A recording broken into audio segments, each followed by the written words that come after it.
بسم اللہ الرحمن الرحیم۔ السلام علیکم عزیز طلبہ و طالبات، شعبہ اردو سے میں ہوں مس رفت ریحانہ، اور آج کا ہمارا موضوع سخن ہے حمد۔ کلاس تہم کا یہ لیکچر نمبر 4 ہے، جو کہ حمد کے شعر نمبر 5، 6 اور 7 پر مشتمل ہے۔ عزیز طلبہ و طالبات، پہلے ہم کریں گے شعر نمبر 5۔ شعر نمبر 5 کچھ اس طرح سے ہے: وہی ہے کائنات اور اس کی مخلوقات کا خالق، نباتات و جمادات اور حیوانات کا خالق۔ پیارے بچوں، اب ہم آتے ہیں ان کے مشکل الفاظ کی طرف، جو کہ کچھ اس طرح سے ہیں۔ کائنات، کائنات کا مطلب ہے دنیا۔ مخلوقات، مخلوقات کا مطلب ہے مخلوق کی جمع۔ نباتات، سبز پودے۔ جمادات، بے جان چیزیں جیسے پہاڑ وغیرہ۔ عزیز طلبہ و طالبات، اب ہم آتے ہیں اس شعر کے مفہوم کی جانب، جو کہ کچھ اس طرح سے ہے۔ مفہوم: اللہ تعالیٰ اس عظیم الشان کائنات کا خالق ہے۔ اسی نے پودے، پہاڑ اور طرح طرح کی بے زبان مخلوق کو پیدا فرمایا ہے۔ عزیز طلبہ و طالبات، اب ہم اس شعر کی تشریح کی جانب آتے ہیں، جو کہ کچھ اس طرح سے ہے۔ حفیظ جلندری خالق کائنات کی حمد و ثنا بیان کرتے ہوئے تشریح طلب شعر کے پہلے مصرع میں عرض کرتے ہیں کہ اللہ ہی اس کائنات کا خالق ہے۔ زمین و آسمان جو اس کائنات کا ظاہری حصہ ہیں، اس کے علاوہ انسانی نگاہوں سے کائنات کے بے شمار راز چھپے ہوئے ہیں۔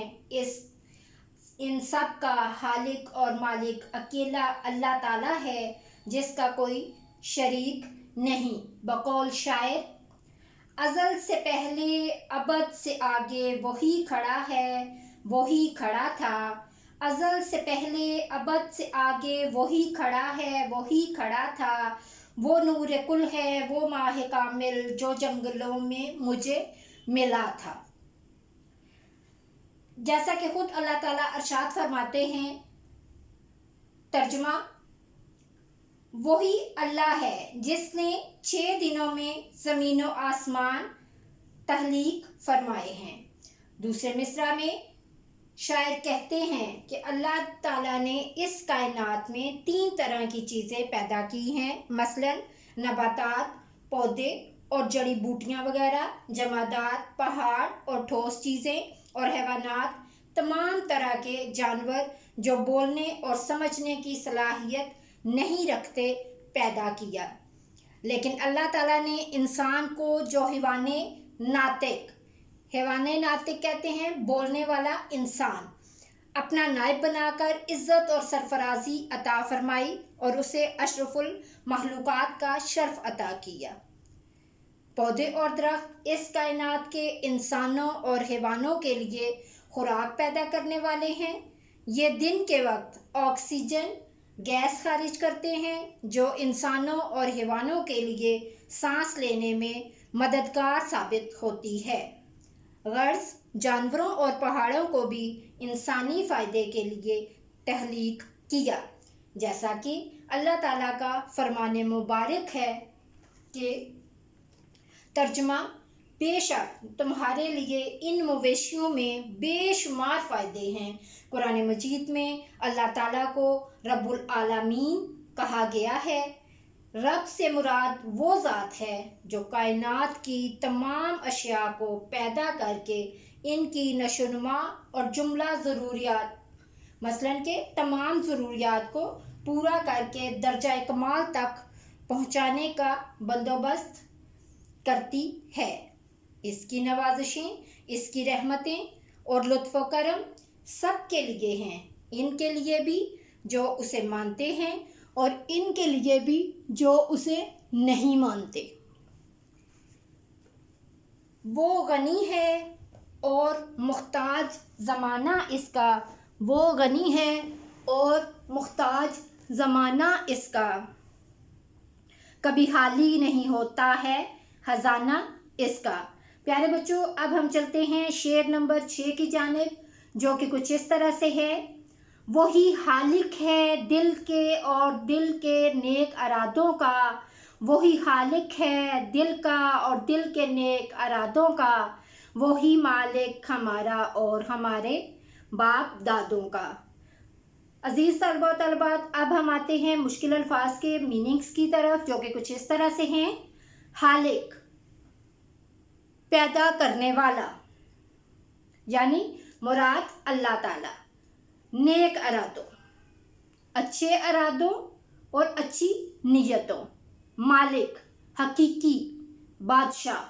داداؤں، دادا کی جمع یعنی بڑے بزرگ۔ عزیز طلباء و طالبات، اب ہم چلتے ہیں اس شعر کے مفہوم کی جانب، جو کہ کچھ اس طرح سے ہے۔ اللہ تعالیٰ ہمارے دل اور دلی ارادوں سے پورا خبردار رہتا ہے۔ اسی نے ہمیں اور ہمارے باپ داداؤں کو تخلیق کیا اور زندگی کی نعمت سے نوازا۔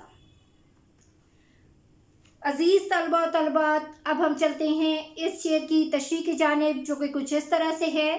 حفیظ جلندری خالق کائنات کی حمد و ثنا بیان کرتے ہوئے تشریح طلب شعر کے پہلے مصرع میں عرض کرتے ہیں کہ وہ اللہ ہے جس نے انسان کے دل کو پہلے تخلیق فرمایا، جیسا کہ قرآن مجید کا فرمان ہے۔ ترجمہ: وہی اللہ ہے جس نے تم کو بنایا ہے اور تمہارے لیے کان، آنکھیں اور دل بنایا۔ اللہ تعالیٰ دلوں کا حال جاننے والا ہے، وہ دلی ارادوں کو بھی جانتا ہے اور پہچانتا بھی ہے۔ اللہ تعالیٰ سورۃ انفال میں ارشاد فرماتے ہیں، بے شک، ترجمہ: بے شک اللہ تعالیٰ انسان اور اس کے دلی ارادوں کے درمیان حائل ہو جاتا ہے۔ حائل ہو جانا کہ درمیان میں آ جانا۔ اگرچہ انسان کی پوشیدہ اور چھپی ہوئی باتوں کو بہت سے لوگ جانتے ہیں، لیکن حقیقت میں اصل رازداروں کا رازدار صرف اللہ تعالیٰ ہے، کیونکہ ایک تو اللہ تمام ظاہری اور پوشیدہ کہ جو ہماری نظر آنے والی اور جو ہمارے دل میں باتیں چھپی ہوتی ہیں، ان تمام باتوں سے واقف ہوتا ہے۔ خود اللہ تعالیٰ قرآن میں فرماتا ہے، ترجمہ: اور اللہ تعالیٰ دل کے رازوں سے خوب آگاہ ہے۔ دوسرا امر یہ ہے کہ اللہ تعالیٰ ہی حقیقی معنوں میں پردہ داری کرتا ہے، بقول امیر منائی۔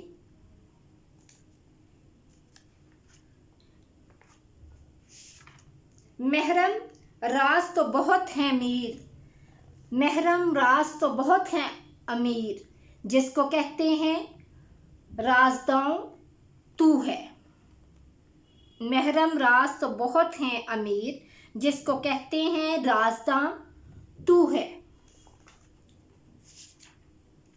دوسرے مصرع میں شاعر کہتے ہیں کہ ہمارا بھی خالق وہی اللہ تعالیٰ ہے اور ہمارے باپ دادوں کا بھی خالق وہی اللہ تعالیٰ ہے، اور آنے والی تمام نسلوں کا بھی خالق اللہ تعالیٰ ہی ہے۔ لہٰذا اگر ہم ایمان کے ساتھ ساتھ رب العزت کی عظمت اور اپنے دلوں میں اتار لیں تو حقیقی بندگی کا لطف آ جائے گا، اللہ کی عبادت ہمارا دستور بن جائے تو قرآن کے مطابق ہمارا مقصد تخلیق بھی پورا ہو جائے۔ اللہ تعالیٰ کا ارشاد ہے، ترجمہ: بے شک میں نے جنوں اور انسانوں کو اس لیے پیدا کیا کہ وہ میری عبادت کریں۔ غالب نے کیا خوب کہا ہے، جان دی ہوئی اس کی تھی، جان دی ہوئی اس کی تھی، حق تو یہ ہے کہ حق ادا نہ ہوا۔ عزیز طلباء و طالبات، اب ہم چلتے ہیں شعر نمبر 7 کی جانب، جو کہ کچھ اس طرح سے ہے۔ بشر کو فطرت اسلام پر پیدا کیا جس نے، بشر کو فطرت اسلام پر پیدا کیا جس نے، محمد مصطفیٰ صلی اللہ علیہ وآلہ وسلم کے نام پر شیدا کیا جس نے۔ عزیز طلبہ و طالبات، اب ہم آتے ہیں مشکل الفاظ کی میننگ کی جانب، جو کہ کچھ اس طرح سے ہیں۔ بشر، آدم علیہ السلام کی اولاد۔ فطرت اسلام، اسلام کی فطرت پر۔ شیدا، عاشق، قربان ہو جانے والا۔ محمد مصطفیٰ صلی اللہ علیہ وآلہ وسلم، محبوب صلی اللہ علیہ وآلہ وسلم باری تعالیٰ۔ عزیز طلبہ و طالبات، اب ہم آتے ہیں اس شعر کے مفہوم کی جانب، جو کہ کچھ اس طرح سے ہے۔ اللہ تعالیٰ نے ہر انسان کو فطرت اسلام پر پیدا کیا، سب کو نبی صلی اللہ علیہ وآلہ وسلم کی محبت اور ان کے نام پر قربان ہونے والا بنایا۔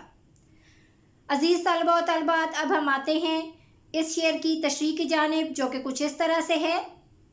حفیظ جلندری حال کی کائنات کی حمد و ثنا بیان کرتے ہوئے تشریح طلب شعر کے پہلے مصرع میں عرض کرتے ہیں کہ اللہ تعالیٰ تمام انسانوں کو فطرت اسلام پر پیدا فرماتا ہے، جس کی وضاحت فرمان رسول صلی اللہ علیہ وآلہ وسلم سے ہو جاتی ہے۔ آپ صلی اللہ علیہ وآلہ وسلم کا فرمان مبارک ہے، جو بچہ بھی پیدا ہوتا ہے وہ فطرت اسلام پر پیدا ہوتا ہے، بس اس کے ماں باپ اسے یہودی، نصرانی اور مجوسی بنا دیتے ہیں، اور اللہ کے نزدیک بھی پسندیدہ دین اسلام ہے۔ ارشاد باری تعالیٰ ہے۔ ترجمہ: بے شک دین حق اور مقبول اللہ تعالیٰ کے نزدیک صرف اسلام ہے۔ مذہب اسلام اللہ کا محبوب دین ہے۔ اسلام سلامتی اور امن کا دین ہے۔ یہ انسانی فطرت کے عین مطابق ہے، کیونکہ جو انسان کسی پیدا ہوتا ہے وہ اسلام کی فطرت پر ہی پیدا ہوتا ہے، یعنی کہ کیونکہ جو انسان بھی پیدا ہوتا ہے وہ اسلام کی فطرت پر ہی پیدا ہوتا ہے۔ اسی انسانی فطرت کی طرف قرآن مجید میں ارشاد کیا ہے: نہ جب تک کٹ مروں میں خواجہ یثرب کی حرمت پر، نہ جب تک کٹ مروں میں خواجہ یثرب کی حرمت پر، خدا شاہد ہے کامل میرا ایمان نہیں ہوتا۔ علامہ اقبال بھی ہمیں نبی اکرم صلی اللہ علیہ وآلہ وسلم کے مبارک نام کو عام کرنے کا درس اس طرح سے دے رہے ہیں: قوت عشق سے ہر پست کو بالا کر دے، قوت عشق سے ہر پست کو بالا کر دے، دہر میں اسم محمد سے اجالا کر دے۔ قوت عشق سے ہر پست کو بالا کر دے، دہر میں اسم محمد سے اجالا کر دے۔ اسی لیے تو اللہ تعالیٰ ایمان والوں سے اس طرح سے مخاطب ہے کہ ترجمہ: بے شک اللہ اور اس کے فرشتے نبی صلی اللہ علیہ وآلہ وسلم پر رحمت یعنی درود بھیجتے ہیں۔ اے ایمان والو، رحمت یعنی درود بھیجو ان پر، اور سلام بھیجو سلام کہہ کر، اور بقول شاعر: کامل نہیں کسی کا بھی ایمان تیرے بغیر، کامل نہیں کسی کا بھی ایمان تیرے بغیر، ہے رحمت خدا بھی گریزاں تیرے بغیر۔ عزیز طلبہ و طالبات، ہمارا آج کا لیکچر نمبر 4 جو ہے 10 کلاس کا، یہیں پر اختتام پذیر ہوتا ہے۔ انشاءاللہ ہمارا لیکچر نمبر 5 جو ہے وہ مشتمل ہوگا دوسری نظم جو کہ نعت ہے۔ خدا حافظ۔